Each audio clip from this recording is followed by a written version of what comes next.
எல்லோரும் எப்படி இருக்கீங்க? இப்போ வந்து கேரளாவில் செய்கிற உண்ணி அப்பம் எப்படி செய்யலான்னு பார்க்கலாம். அதுக்கு தேங்காய் வந்து இந்த மாதிரி பொடி பொடியாக வெட்டி வச்சுக்கோங்க.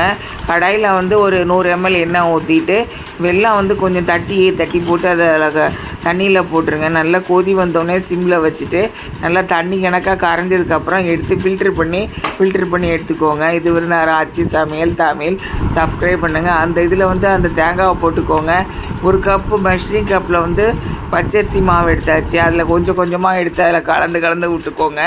அதுக்கப்புறம் இந்த சட்டியில் வந்து குழிப்பணியாரத்தில் வந்து நெய் ஊற்றிக்கோங்க. நெய் இல்லைன்னா எண்ணெய் ஊற்றிட்டு நல்லெண்ணெய் ஊற்றிட்டு அதில் வந்து அந்த மாவை எடுத்து போடுங்க. கேஸ் ஸ்டவ் ஃப்ளேம் வந்து சிம்மில் வச்சுருங்க. ஃபஸ்ட்டு ஃபுல்லாக வச்சுட்டு சிம்மில் வச்சுட்டு அதுக்கப்புறம் ஒரு பக்கம் வெந்தோடனே இன்னொரு பக்கம் திருப்பி போடுங்க.